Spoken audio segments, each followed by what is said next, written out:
जालिम हमेशा जालिम के साथ खड़ा होगा, मजलूम के साथ कभी खड़ा नहीं होगा।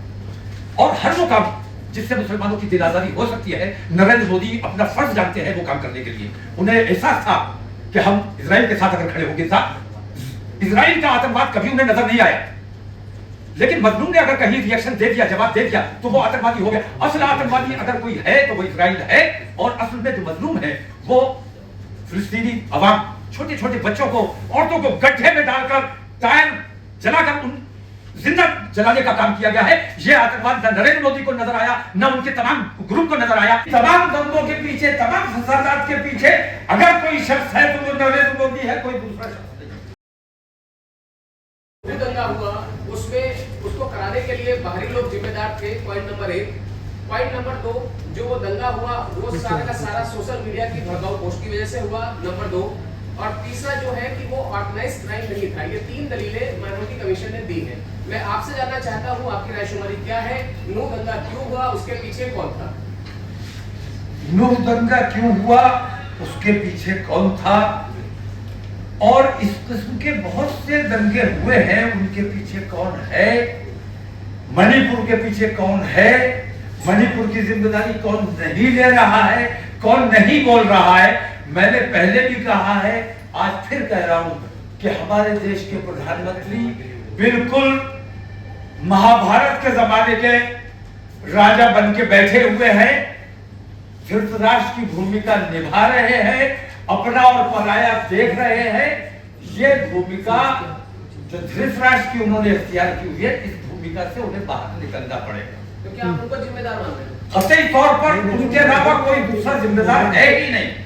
इन तमाम दंगों के पीछे, तमाम फसादात के पीछे अगर कोई शख्स है तो वो नरेंद्र मोदी है, कोई दूसरा शख्स नहीं। सर एक मिनट, इसका जवाब मैं भी दूंगा।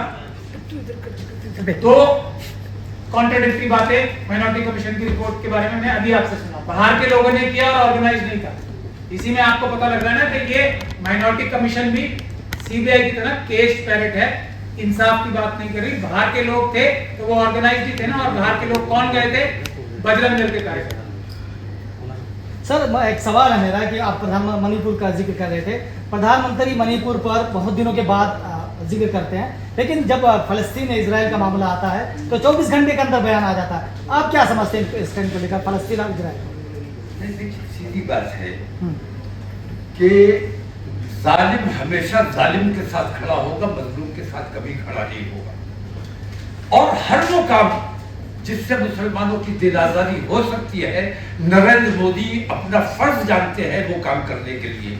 उन्हें एहसास था कि हम इजराइल के साथ अगर खड़े होंगे, इजराइल का आतंकवाद कभी उन्हें नजर नहीं आया, लेकिन मजलूम ने अगर कहीं रिएक्शन दे दिया, जवाब दे दिया, तो वो आतंकवादी हो गया। असल आतंकवादी अगर कोई है तो वो इजराइल है, और असल में जो मजलूम है वो फिलिस्तीनी अवाम, छोटे छोटे बच्चों को, औरतों को गड्ढे में डालकर टायर जलाकर उन जिंदा जलाने का काम किया गया है। ये आतंकवाद न नरेंद्र मोदी को नजर आया, न उनके तमाम ग्रुप को नजर आया। ये तमाम के तमाम जालिम हैं, और जालिम का साथ हमेशा जालिम देता है। लेकिन उनको ये प्रोग्राम नॉन पॉलिटिकल है, लेकिन जो मुस्लिम पॉलिटिकल लोग हैं वो आपका प्लेटफॉर्म साझा करना चाहते हैं, मुस्लिम रहनुमा हैं वो आपका प्लेटफॉर्म साझा करना चाहते हैं, उनके लिए ओपन इन्विटेशन है या उनके लिए भी पाबंदी? नहीं, पाबंदी किसी के लिए नहीं है। मैंने कहा कि तमाम बिरादरियों से, तमाम मसलकों से और तमाम पार्टियों से ऊपर उठकर कलमे की बुनियाद पर, कलमे के शामियाने के नीचे जमा होना है। अगर अपने आप को अमन पसंद और सच्चा देश प्रेमी समझकर आना चाहे तो किसी भी पार्टी का हो, उसका स्वागत है।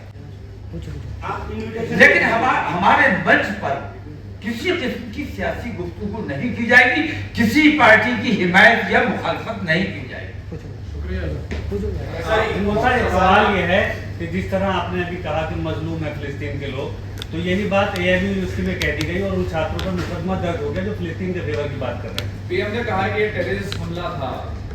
एएमयू के बच्चों पर जो मुकदमा किया गया है, मैं समझता हूँ जुल्म है, ज्यादती है, उन पर से मुकदमा वापस लिया जाना चाहिए। मैं मांग करता हूं, क्योंकि हमारा देश आजाद देश है और हमें बोलने की आजादी है, हमें अपनी बात रखने की आजादी है। मानना न मानना तो हमारा काम है, लेकिन हमारी जबान पर पाबंदी नहीं लगाई जा सकती। और उन बच्चों ने अपनी तकलीफ का इजहार अगर किया है तो उन पर मुकदमा कैसे कर दिया गया? अगर मुकदमा करना है तो ऐसे नफरतें फैलाने वाले कितने लोग हैं जिनके ऑडियो और वीडियो जारी होते हैं रोजाना, उन पर मुकदमा क्यों नहीं किया जाता? पुलिस और कोर्ट सबका संज्ञान क्यों नहीं लेता? सिर्फ मुसलमानों पर ही क्यों संज्ञान लिया जाता है? कहा जा रहा है कि भारत एक मुसलमान देश के साथ नहीं है, देश इजराइल के साथ, प्रधानमंत्री इजराइल के साथ है और मुसलमान फलस्तीन के साथ है। मुसलमान मजलूम के साथ है। मुसलमान अपने देश से प्यार करता है और वो लोग अपने देश की, अपनी जमीन की लड़ाई लड़ रहे हैं जिनको आतंकवादी कहा जा रहा है। अगर हम अपने देश के लिए कुर्बानी देते हैं, जैसे हमारे शहीदों ने कितने मुल्क को आजाद कराने के लिए कितनी लड़ाइयां लड़ी, शहीद हुए, उन तमाम को अगर आतंकवादी कहा जा सकता है तो फिलिस्तीनियों को आतंकवादी कहा जाना चाहिए। और अगर वो जंगे आजादी के सिपाही हमारे वो आतंकवादी नहीं थे तो फिलिस्तीन के लोग भी आतंकवादी नहीं है। उन पर जंग मुसल्लत की गई है, वो शरणार्थी थे जो उनकी जमीन पर काबिज हो गए हैं। ऐसे नाजायज कब्जेदार को पूरी दुनिया के तमाम मुल्कों को ये चाहिए, यूएनओ को चाहिए कि वहां से बेदखल इजराइल को किया जाना चाहिए। ये हमास के बारे में क्या सोचते हैं आप बताइए, हमास के बारे में क्या पूछना? हमास पर क्या ख्याल है आपका, ये पूछा था।